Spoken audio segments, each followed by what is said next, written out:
The crisp autumn air of October 1859 held an uneasy stillness in Harpers Ferry, Virginia.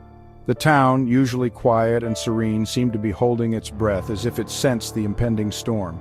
The town, nestled at the confluence of the Potomac and Shenandoah rivers, was a picturesque yet strategic location. It was home to a vital federal arsenal, a repository of immense power and potential. Within its walls lay thousands upon thousands of muskets and rifles, the tools of war, waiting silently in the dim light.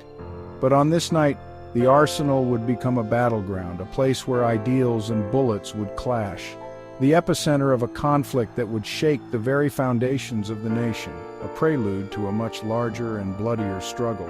A band of just over 20 men, led by the enigmatic and fiercely determined John Brown, had slipped into the sleeping town under the cover of darkness.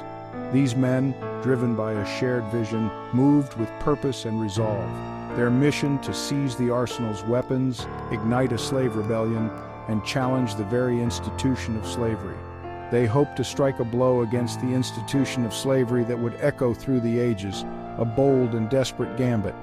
The raid, audacious in its conception and daring in its execution, was a testament to their courage and conviction. It was the culmination of years of simmering tensions over the issue of slavery, a flashpoint in a nation on edge. The nation, deeply divided between North and South, stood on the precipice of a cataclysmic war. The lines were drawn, and the stakes were high. The raid on Harpers Ferry was not just an isolated incident, it was a spark in a powder keg. John Brown, a man of unwavering conviction and a fervent belief in the righteousness of his cause, was at the heart of this storm. His actions would ignite a firestorm that would consume the nation, a catalyst for change and conflict. The raid on Harpers Ferry was not merely a raid, it was a declaration, a line drawn in the sand, a bold statement against the status quo. It was a pivotal moment in American history, a prelude to the bloodiest conflict the nation had ever known. The echoes of that night would be felt for generations. The events of that fateful October night would reverberate throughout the decades to come, shaping the destiny of a nation. The raid was a turning point, a moment that would forever alter the course of American history. John Brown, the fiery abolitionist, would become a martyr to some, a madman to others. His legacy would be debated and dissected, but never forgotten. But one thing was certain, his actions at Harpers Ferry would forever alter the course of American history. The raid was a stark reminder of the deep divisions that plagued the nation.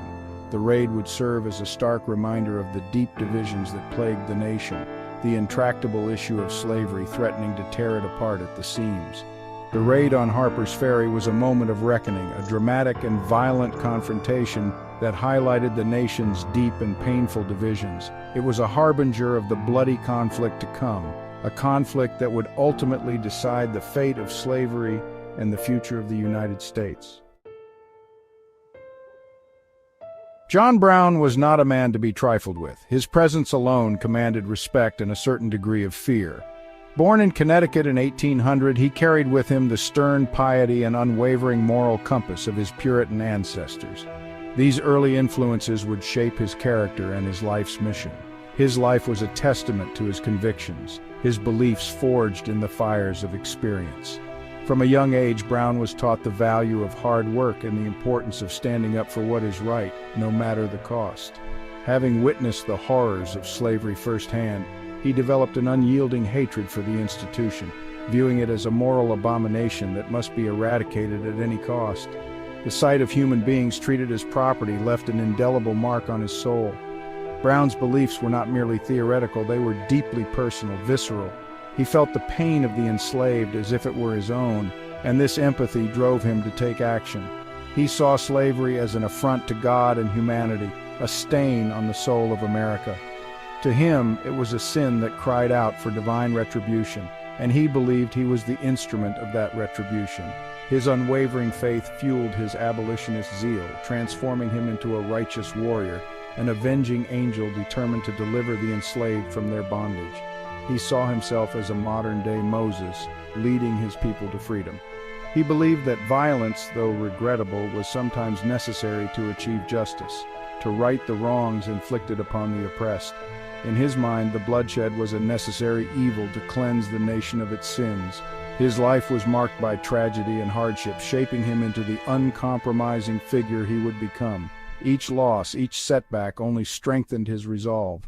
From financial ruin to the loss of several of his children, Brown endured more than his fair share of suffering. These personal tragedies deepened his empathy for the suffering of others and fueled his desire for justice. But through it all, his faith never wavered, his commitment to the abolitionist cause only deepening. He found solace and strength in his belief that he was doing God's work. He saw himself as an instrument of God's will, chosen to carry out his divine purpose. This sense of divine mission gave him the courage to face insurmountable odds. This sense of destiny, of being chosen for a higher purpose, would drive Brown to increasingly radical actions. He believed that his cause was just and that history would vindicate him. He believed that he was called to strike a blow against slavery, to awaken the nation's conscience and hasten its demise. His plans were bold, his vision grand. His raid on Harpers Ferry, though ultimately a tactical failure, would become a testament to his unwavering commitment to the cause of freedom, a symbol of his willingness to sacrifice everything in pursuit of justice. It was a bold move that shook the nation and set the stage for the Civil War, forever cementing his place in history as a martyr for the cause of abolition.